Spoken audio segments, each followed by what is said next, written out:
S P Iqbal town Sidra Khan کی زیر نگرانی جرائم پیشہ عناصر کے خلاف کریک ڈاؤن جاری۔ سبززار سے جوا کھیلتے ہوئے 8 ملزمان اور سمن آباد سے 2 موٹر سائیکل چور گرفتار۔ تفصیلات جانتے ہیں ملک محمد عمران کی اس رپورٹ میں۔ جی بالکل، ایس ایچ او سبززار بشارت گرایا اور ایس ایچ او سمن آباد فراز احمد کا S P Iqbal town Sidra Khan کی زیر نگرانی جرائم پیشہ عناصر کے خلاف کریک ڈاؤن جاری ہے۔ ایس ایچ او سبززار بشارت گرایا کا پولیس ٹیم کے ہمراہ کارروائی کرتے 8 ملزمان کو سرعام بذریعہ تاج جوا کھیلتے ہوئے گرفتار کر لیا۔ ملزمان کو خفیہ اطلاع پر خارق نالے کے ساتھ پارک میں سے گرفتار کیا گیا۔ ملزمان کے قبضے سے تاج کے پتے اور داؤ پر لگی ہزاروں روپے نقدی بھی برآمد کر لی گئی۔ ملزمان میں شہباز، ذوالفقار، مشتاق، امانت، الیاس، شکیل، نعیم اور امریز شامل ہیں۔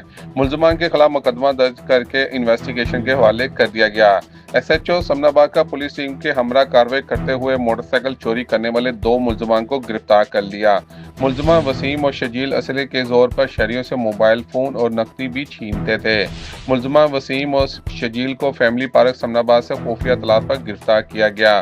ملزمان سے قیمتی موبائل فون، 2 عدد دستی پستول، بم گولیاں اور نقدی برآمد کر لیا گیا۔ ملزمان کے خلاف مقدمات درج کر کے مزید تفتیش کے لیے انویسٹیگیشن کے حوالے کر دیا گیا۔ ایس پی اقبال ٹاؤن کا ایس ایچ او سبززار بشارت گرایا اور ایس ایچ او سمن آباد فراز احمد ہمراہ پولیس ٹیم کو شاباش۔ S P Iqbal town Sidra Khan کا کہنا تھا، کماں بازوں اور اسٹریٹ کرائم کے خلاف زیرو ٹالرنس پالیسی پر عمل پیرا ہے۔ جی